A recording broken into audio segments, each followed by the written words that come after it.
Sudbury News Talk. I want to show you something. Stand by. On the morning shift. Anything could happen. Sudbury News Talk on the morning shift.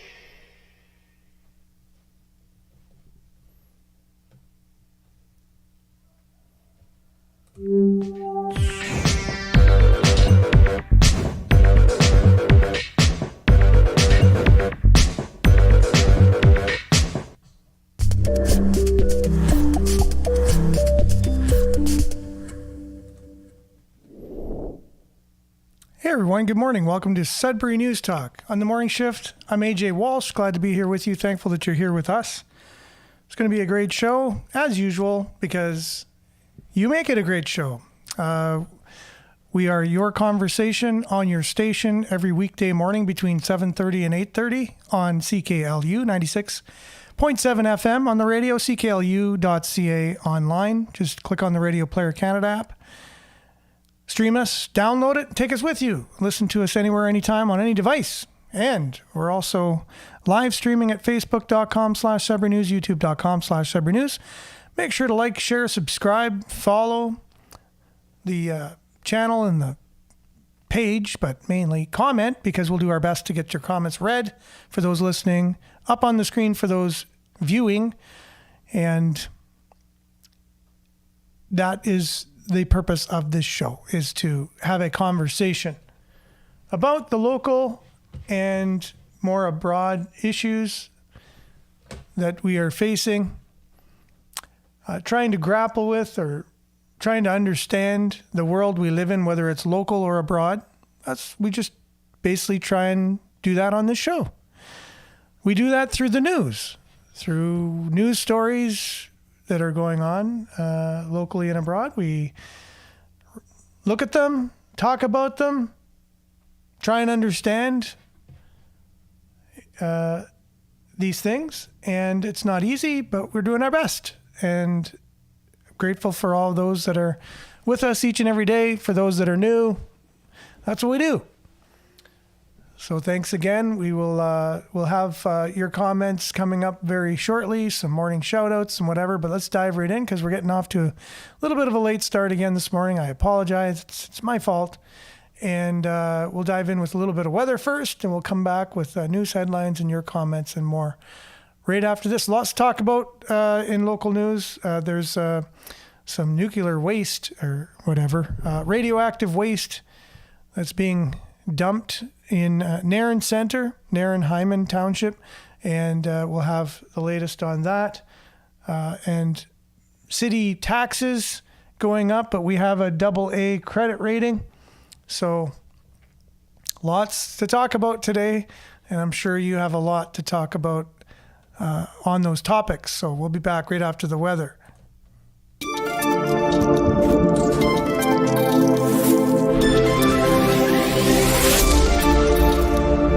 Sudbury weather brought to you by Duck Check. Currently, it is 14 degrees out there, and there is a fog advisory from Environment Canada, meaning it's really foggy. So be careful out there. Today, a mix of sun and cloud after the fog patches dissipate in the morning. High of 29, Humidex 34. Yes, you've heard it correctly with the Humidex today. It will be 34. Tonight, clear, low of 14, Friday, sunny, and mix of sun and cloud in the afternoon.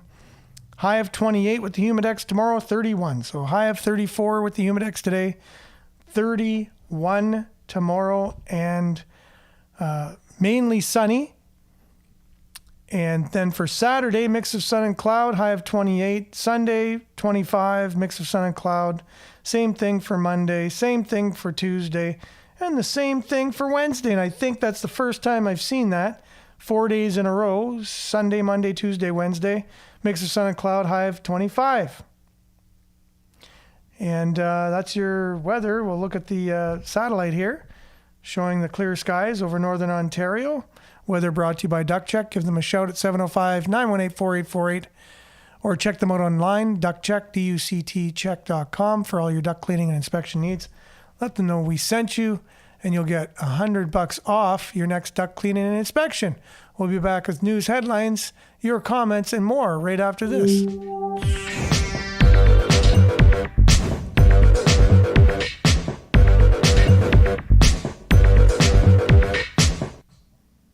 Okay, and we're back. Nana's joining us. Good morning. Blessings to myself and friends. Blessings to you, Nana. Thanks for being on here. Hope you're having a good morning. Maurice on Facebook. Good morning to you with a smiley emoji. Judy as well. Good morning to you. Debbie, good morning. Smiley emoji. Marianne, good morning, everyone from Barrie. And good morning from Sudbury. Monique with a smiley emoji.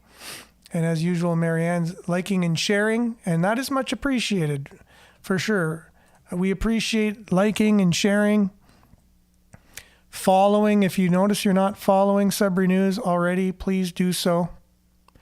And you can also like our other social media as well. On Twitter, if you have a Twitter account, go on Sudbury News, twitter.com/Sudbury News, now X.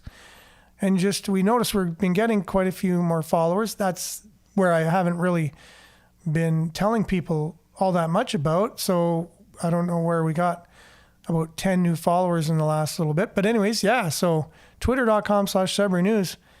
Make sure to like it. And if you have a YouTube account, make sure to subscribe to our YouTube channel. And then you can check out the shows on demand if you've missed them on Facebook, YouTube, Twitter, and on our news aggregating website, sudbury.news. Miles, yeah, good morning. Singh apparently doesn't like the truth Ford is telling about him. I wouldn't think so. So he's calling him out. He's calling his bluff, right? He's saying he's not going to be having an election until he gets his pension. No election till pension. That's the slogan in the picket line for Singh. No election till the pension. No election till my pension. Right? I can just hear it now. The reason why I say that is NDP usually, known to be hand in hand with unions, NDP unions, even though they were nowhere to be seen when everyone was being fired over the last 4 years because they weren't getting an experimental drug into their veins. But anyways, they're apparently there for the unions. Lynn, good morning to you. Was the radioactive waste meeting last night in Nairn? Great turnout. Lots of government BS. Well, you were there, Lynn. Okay, well, interesting. You were there. That's awesome. I was not, although I drove right by it just before it happened. We'll have more on that from, I believe it's Sudbury Star, but I could be wrong. Could be Sudbury.com, but we'll have more on that coming up very shortly. Denise, I went with a friend to the meeting last night. There was a lot of people. There, and the presentation sucked. 1 minute it's safe, the next minute it's dangerous, and then it's safe, and then it's dangerous. I appreciate you guys. That's so awesome. Thanks for letting us know you were there at the meeting and kind of reporting to everybody about it, at least really quickly on your overall feelings on it, which, they're there to kind of speak to the citizens, and you guys are citizens. And so it doesn't look like they were very good at doing that. Miles, all of our comments don't necessarily represent the Marxist views of university professors or staff of Laurentian University. Oh, Miles, you're starting to take a page from my brother here with your sense of humor. So, yes, with that, we'll just let everyone know that the views on this show do not necessarily reflect those of Laurentian University staff or faculty, or that of CKLU, volunteers or board members or staff. They are that entirely of myself as the host, co-hosts, guest hosts, guests, and those commenting. So thanks for that, Miles, and I appreciate the reminder. because I really should say that each and every day, just because the one day someone's watching where it makes a difference, you do need to make that. I need to make a little video clip saying that and just play it. Thanks for the reminder. Liette, good morning from Collingwood with a hand clapping emoji. Much appreciated. And Charlie, good morning to you. Smiley face. Thanks for being on, Charlie. And Evelyn, good morning. Been watching. Ben Shapiro, smart guy, tells it like it is. Yeah, I got into him quite a while ago. And then just kind of recently just kind of, I don't know, just some things he's been saying and doing and whatever. It's just whatever. Like, it's like anybody. There's a lot of good and sometimes there's some not so good. And that's what people are. So I do appreciate the good that Ben Shapiro is. And the guy definitely is a whippersnapper, smart dude. Lynn O'Farrell, the only redeeming value of Nairn's meeting was Brennan Lloyd's presentation. She heads up the North Watch. Okay. And again, thanks for that insight as well. Evelyn says, seems like our politicians are getting caught in all kinds of cookie jars. For a long time. I mean, the list is just ever growing of things that, scandals, the most scandals I've ever seen out of one government definitely is happening these days. Morning, Vin. Thanks for being on, my friend. And also Bing Go, which I love the handle. I'll always say that every time you chime in. Bingo. Good morning to you as well. And I'm sorry if I don't know the person behind the handle. It's all I got to go on, but love the handle. Thanks for being with us. Some stories coming out of Sudbury.news, our news aggregator. Top story of the day is that Sudbury has a not a AAA, but a AA plus credit rating, reaffirmed by the S&P. A healthy mining sector and increased immigration will help expand the economy in Greater Sudbury, Standard & Poor's noted in their latest credit rating update. Well, there you go. Sudbury, AA plus credit rating. Even though we've gone from $40 million 3.5 years ago, $40 million in debt, now we're going to be going to plus $600 million in debt. I guess that doesn't matter. We're still going to have a AA plus credit rating. That's pretty interesting how things like that work. I'd have to look more into it and use the newly acquired knowledge I have of just my recently acquired Executive Masters of Business Administration degree that I just received yesterday. So I'll have to put that to the test and maybe utilize it on the show more, but I'd have to study some of these documents a little bit more and give some analysis. So hopefully I'll be able to have the time to do that in the future and at least put it to some use anyways. So with that, I think Sudbury.com had a story that went along with that. If I can just find it here. They have their Good Morning Sudbury Stories to Start Your Day segment, which I really appreciate. It's a really great segment on their news, on their website. City service levels under review to knock down 7.1% tax hike in our city. It appears unlikely that municipal service levels will get through 2025 budget deliberations unscathed, such as the reality of municipalities' finances, Ward 9 Councillor Deb McIntosh told Sudbury.com after chairing Tuesday night's Finance and Administration Committee meeting of City Council. During the meeting, City Council members discussed the 2025 budget status update report by the city's budget coordinator, Kelsey Bernier.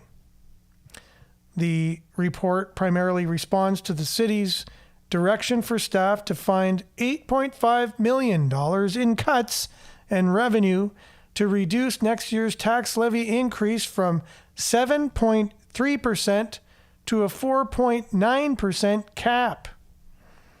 You can't continue to have this level of service we have, McIntosh said, of Greater Sudbury's current financial reality. It's hard because people hold on to things in the city, but some things we might have to let go. Cue the Let It Go from Frozen theme song. All right, so Evelyn says, since 2016, the workers had problems because of governing. This governing. Yeah, I wouldn't doubt it. And what happened in 2016? I think we had an election in 2015. And thank you, Vin. Much appreciated. A woman from Norfolk was playing with children with a water gun. She accidentally hit a babysitter and was arrested and charged with assault with a deadly weapon. What is this world coming to? Assaulted with a water gun. Guess the person is made of sugar. And Norfolk, that sounds like England to me, correct? Norfolk, UK.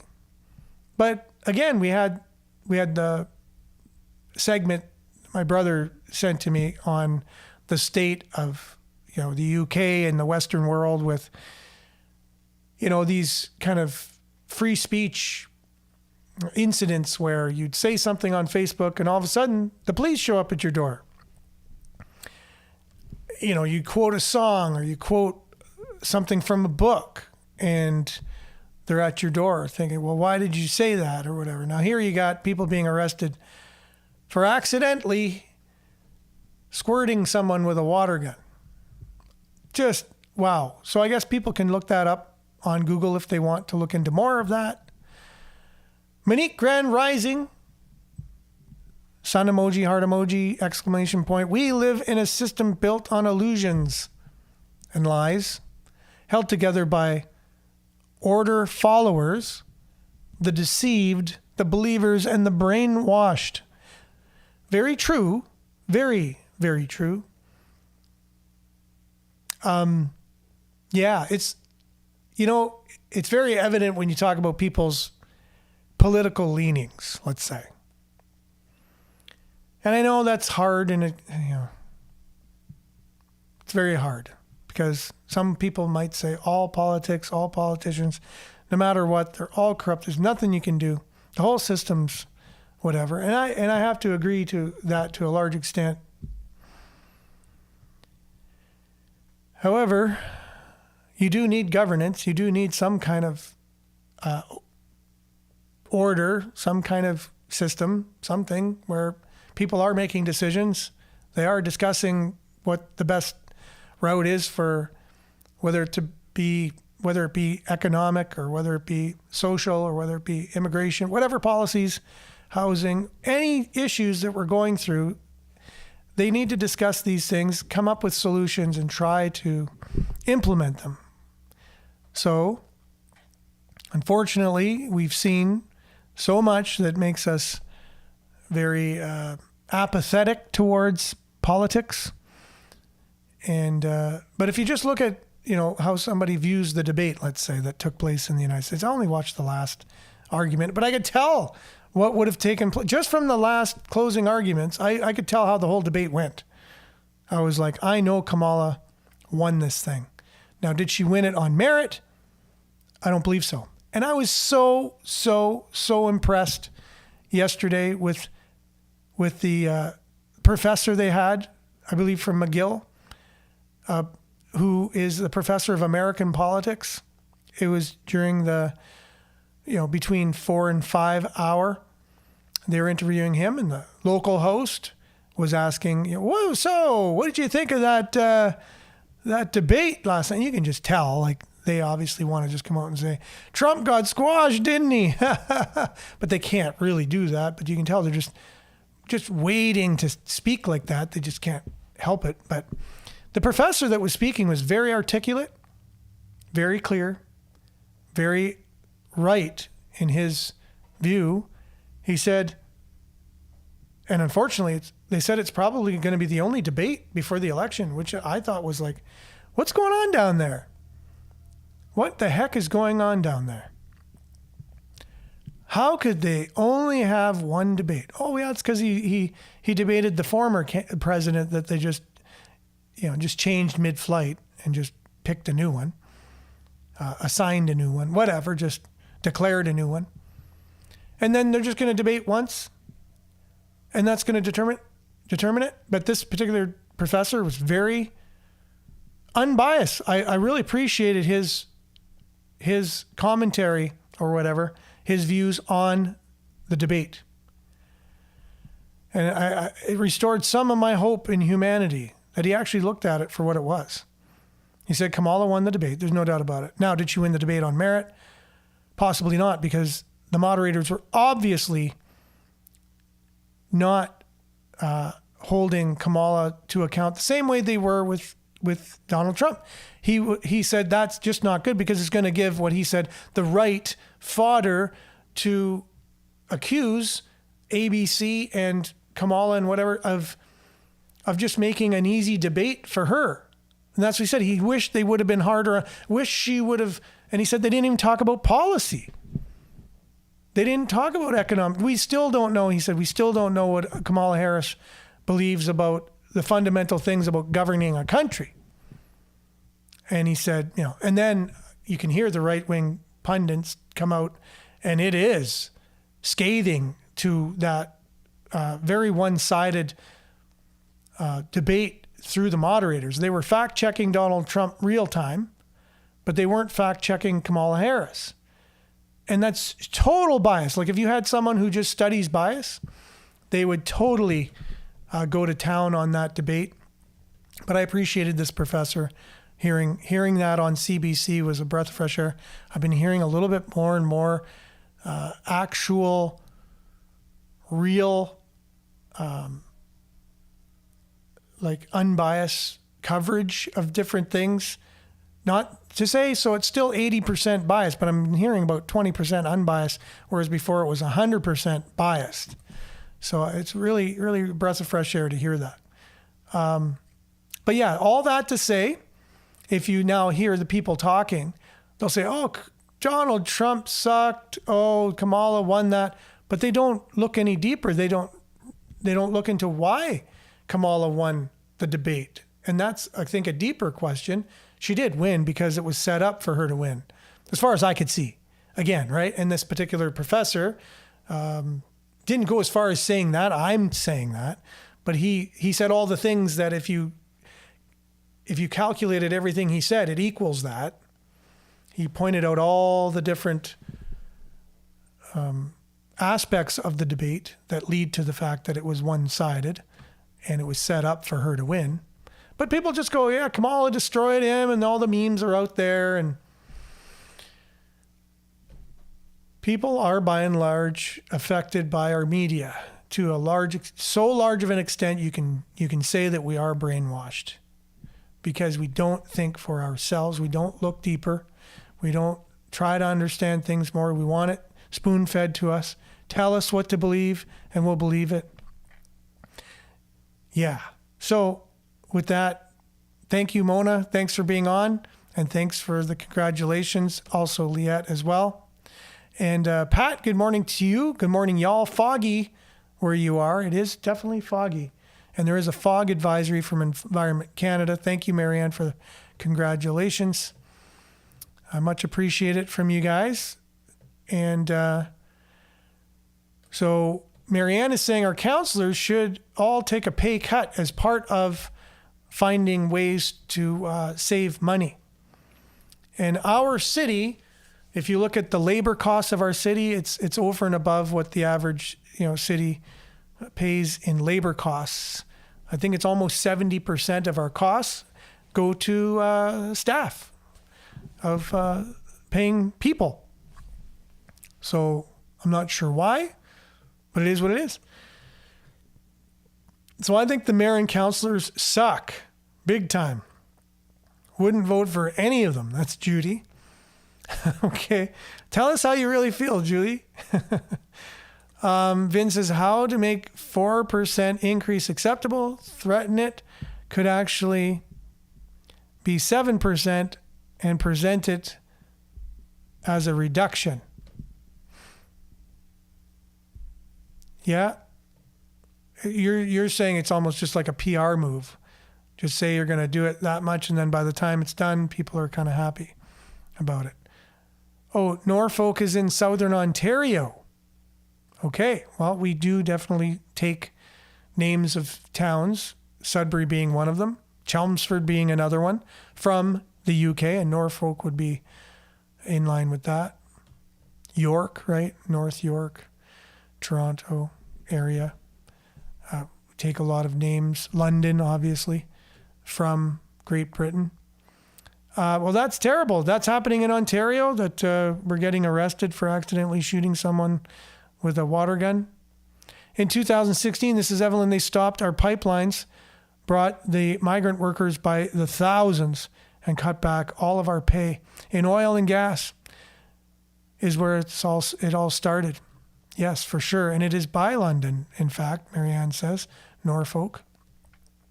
I was in the middle of the SNC Lavalin bust in Fort McMurray camps.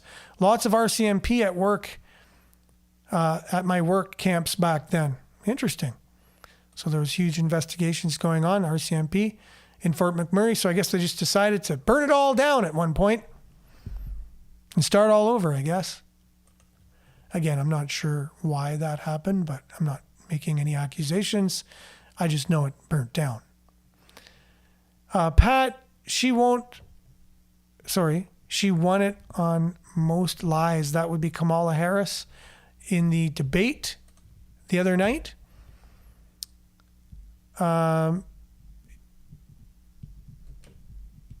Yeah, I'm not sure exactly there because what we're talking about, but yeah, it was 3 against 1 really in the debate. Although I thought Trump really could have done better too, though. Like, what, he didn't know that was going to happen? He didn't know it was going to be 3-on-1? Like, the guy's been around. You know, he's the guy who's been firing people on his, reality show all these years and being tough on people. He himself would have fired himself with that performance.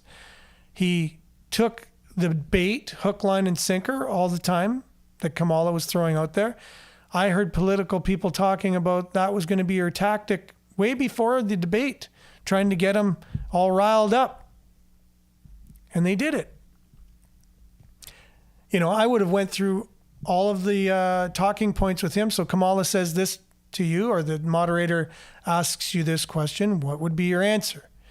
You can't just do a debate off the cuff. In this case, especially, it's not going to resonate well. She's very well prepared.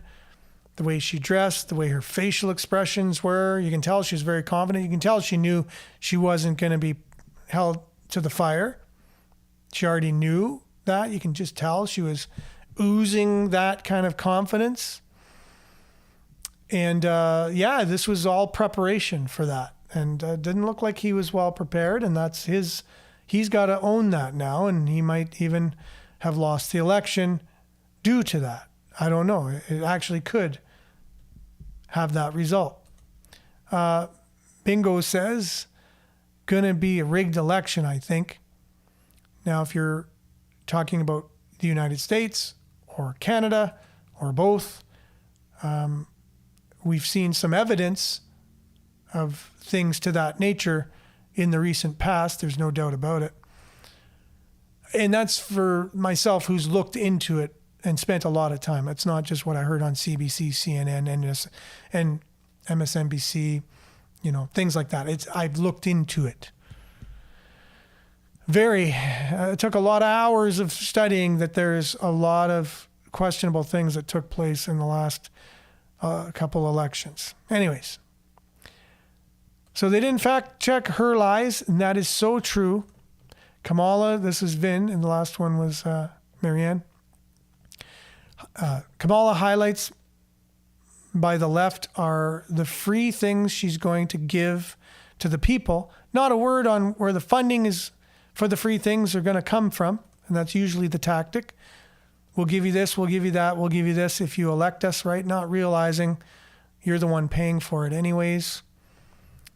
Vin says they're being fed nothing burgers and eating them up. Yeah, for sure. It works, right? Why not? Why? If it's going to keep working, why change it? It works. Just look at California where she was in charge. It speaks for itself, Marianne says. Trump exposed a lot of what is happening. But did you see the media again just mocks what he says, right? The moderator apparently in real time, I don't know, I didn't watch the debate, but I heard he was saying that people are eating pets in Ohio. And then right away you see the memes coming out. But before that, even the moderator says, our ABC News covered that and we spoke to the mayor and there's no evidence of this happening. Right during the debate, he said that. During the debate. Said, we fact-checked what you just said in real time. Like they didn't even have something he was going to say and fact-check it. Or, things on policies or bringing out things he's lied. And they did talk about things that they out and out said you lied about this. And Kamala Harris, as a politician, can you be a politician and not lie? That's just a question I'm going to put out there. Can you be a politician for 3.5 years, let's say? And she was right? She was a congresswoman before that. Can you be a politician for 3.5 plus years and not lie? Right? So obviously, we know at one point in her life, as a politician, she's lied. However, according to the moderators, they're just going to look at the other person's lies. So you call that a sign of bias. It just is. So if you're to look for all the bias, even if you're on the left, but if you're at least fair, and you go through that debate, just kind of look for things that are biased and ask yourself, was that right? Even if it irks you to listen to what Donald Trump says, when he opens his mouth, it irks a lot of people. Kamala Harris, on the other hand, also irks. If you really just know what she's saying, and she said a lot of weird things that the media doesn't. You have to go on social media to see all of the endless weird things she says and how she says them.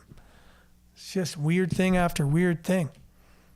But they made her look like she wasn't weird in that debate, which media can do, which then can add to being brainwashed. 3 against 1, that's what Pat is saying as well. So much on the Kamala Harris and Donald Trump thing. I think we're really interested in the U.S. election or what's going on down there. She's a courtroom prosecutor and she knows how to push buttons on defendants and witnesses. So Trump is not smart, fell into her traps. Exactly what I was saying. And thank you, Lynn. I appreciate it. The media hates Trump because he goes against the agenda. That was Marianne. Monique, he's a businessman. Correct, but he's a politician now, so he needs to up the game if he's going to have a debate. You can't wing it. He was unprepared for that debate. 100%. Either he was overconfident and didn't think he needed to be prepared. Either way, he lost it. Now, again, people could say because it was one-sided, and that is true, but he knew that going in. Like I said, he could have, like a martial artist would have done, when they came at him with a move, he could have used their own tactic against them. But he didn't. He failed to do that. Cavelin saying that's what caused the fires. I was trapped in the middle of it. Oh my goodness. In Fort McMurray in the fires. Crazy stuff. Okay, so all that said, because I brought it up, and I should have not done that, because it's just, speaking of fires, there's a firestorm of comments here. And in order to get back to our news stories, we're definitely going to have to kind of just go through the comments. So I apologize for that, guys, but I'm going to get back to Sudbury.news and the stories we have there. Headlines. Again, for those that aren't aware, Sudbury.news is our local news aggregator found at Sudbury.news. You just punch that into your URL on your computer, brings it up. Looks like this in your top right-hand third of the screen. From CBC, province tries to reassure Northern Township set to receive radioactive materials. So this was the meeting in Nairn last night that some of you have gone to and reported back on, which we really very much appreciate that being involved. A Nairn Township resident reads the posters and pamphlets containing information about the niobium waste relocation project during the town hall. So I guess they had a bunch of posters and things. Oh, Karen, thanks for joining us. Appreciate it. Haven't seen you for a while. Hope you're having a great morning. And said, and nobody expected him to rant about eating cats and dogs. That will go down with the drink bleach for COVID. Exactly, that's what I'm saying. It's his fault. It's kind of his own fault for doing that again, right? So if I'm going to be unbiased, I'm going to be critical of him. If I was his PR guy, I would have definitely, that's what happened. It's just a bunch of memes. Makes him look like whatever. So who's to blame for that? He should know that already, what he's doing. Now, whether or not it's true, which I did see an article that it was in fact true, someone's in jail for doing that in Ohio. You can look into that yourself, right? But why bring that? Like, what? Like, he knows what kind of debate he's in. He knows who the moderators are. He knows that's going to be, I don't know, if he doesn't know it, then there's a problem there. But anyways, it is what it is. Political things, again, some people say it doesn't matter what side it is. It's all two wings of the same bird, right? But again, it's the world we live in. While Ontario has been working on a plan to transport and store radioactive waste in the tailing facilities near Nairn and Hyman for years, the township only learned of it last month. The lack of communication fueled the mistrust in the project among some residents, prompting leadership from its community 40 minutes west of Sudbury to hold a public meeting with ministerial managers and experts yesterday. So the MTO manager of the area, Darren Stevenson, said, I think the province acknowledges that we could have been here sooner and shared more information more freely. He said, in other words, sorry. We should have been here sooner. We should have done a better job. We can't undo that at this point, but we're here because we've heard there are concerns. We've heard there are concerns that you're going to have radioactive waste dumped in your backyard. Not sure why, but we've heard you had concerns. The public meeting included a presentation by Ministry of Mines manager Jean Guidon. Sorry for the pronunciation. Still at the beginning of learning my French. He explained how the Agnew Lake mine tailings currently hold radioactive uranium waste and detailed the testing the province carried out since taking over the facility in the early 90s. He said this site was built to be safe, even for recreational use, like fishing and hunting. He said, but added that some of the topsoil has eroded over time because of wind, water, vegetation, and ATVs, among other things. According to him, the Ministry of Mines is regularly carrying out radiation surveys, inspections, water sampling, and environmental risk assessments at the site over the years. And now a subheadline. Some areas in the tailings already have unsafe levels of radiation. He said that an inspection in 2020 revealed there are areas within the former Agnew Lake tailings where radiation levels exceed the Canadian Nuclear Safety Commission regulatory limits for casual site users.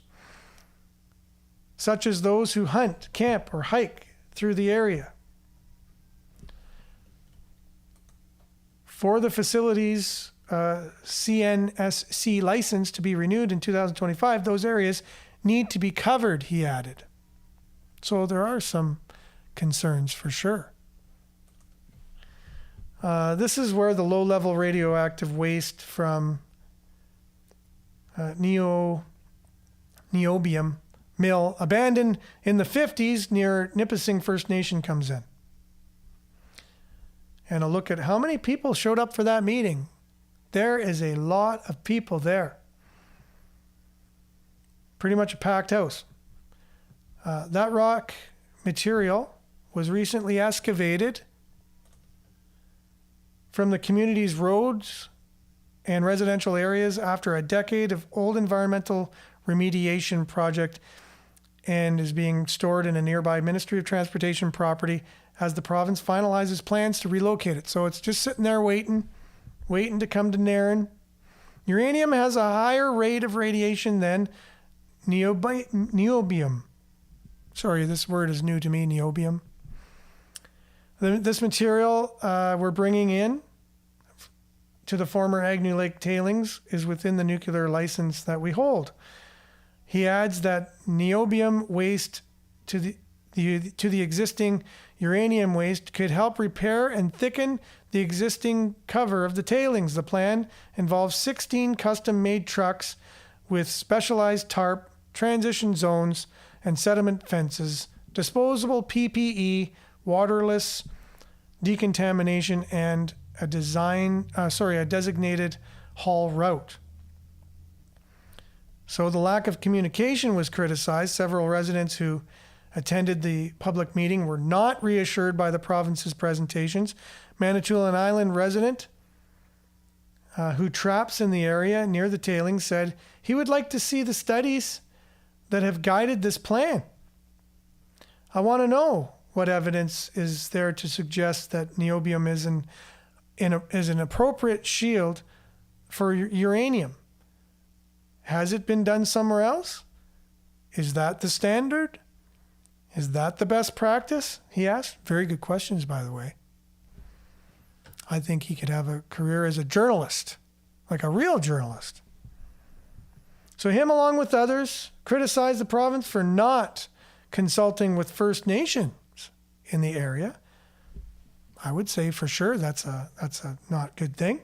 A spokesperson for the Ministry of Transportation, however, said meetings were held with the leadership of the Atikameksheng,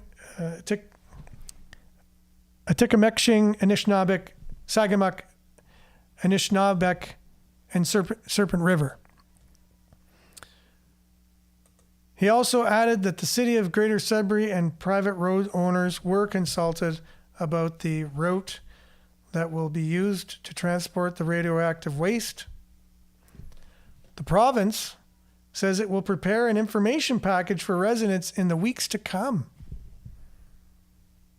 Can't wait to see that,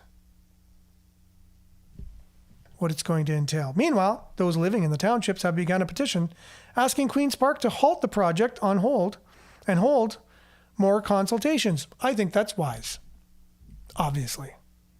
Because now that they've started the communications and the questions have come out, they need to answer those questions. And they should have started it earlier. So it's their fault. They said it. So they should back up and revisit this whole situation.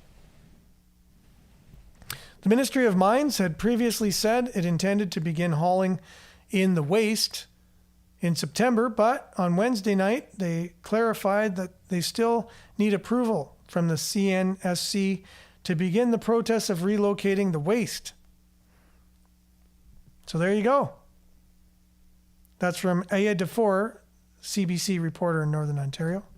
Thanks for that, Aya. Very great report.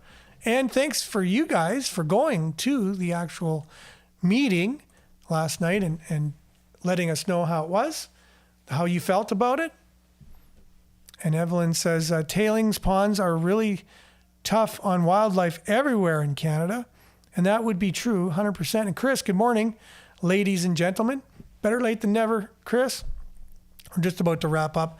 We're just talking about the waste the radioactive waste that will be dumped in there. And they had their town hall last night talking about it. The government saying they dropped the ball. They should have been more forthcoming earlier on this information, but they were not. So there's a petition being put out there to sign to hold this off until further information can come in and further consultations. And the people of Nairn and surrounding area in Northern Ontario and the North Shore can feel that it's going to be safe and there's nothing to worry about. Yeah, the CNSC is the Canadian Nuclear Safety Commission. Vin, the Canadian Nuclear Safety Commission. Good morning, Estelle. Yes, you're late. We're just wrapping up right now. Much appreciated having you jumping on, though. You know what I noticed, though, when we started talking too much about the American election, although we were, engaged in a conversation about it, I noticed some people dropping off. I don't know if it was something we were saying.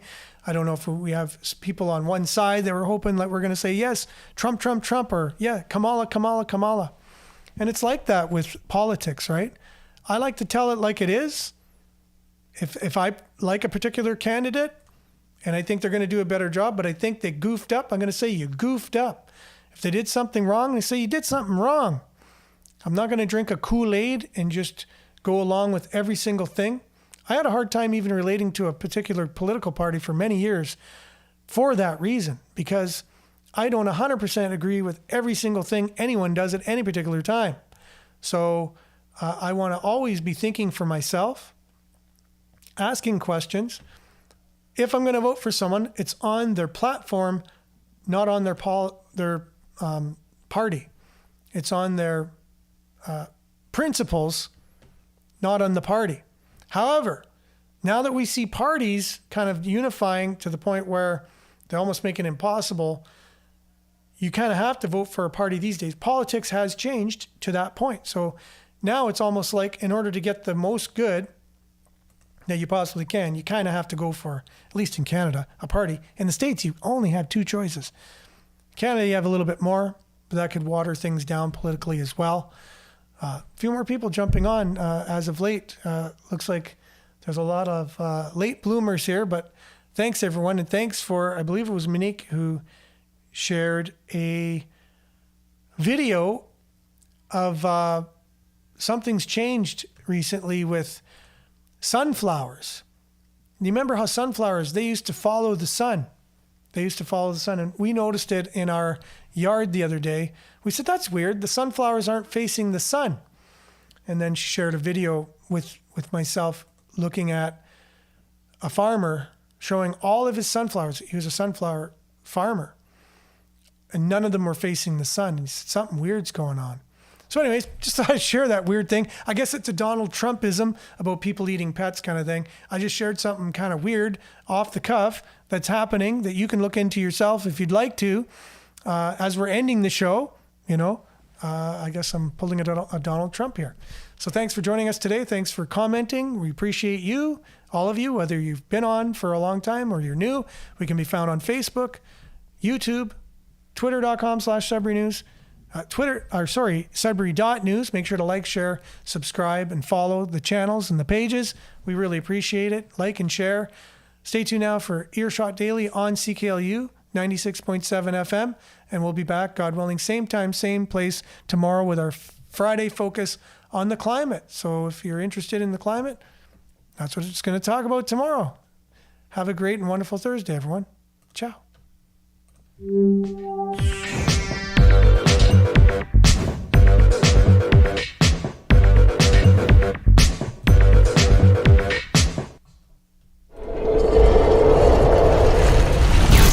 This is Sudbury News Talk on the morning shift.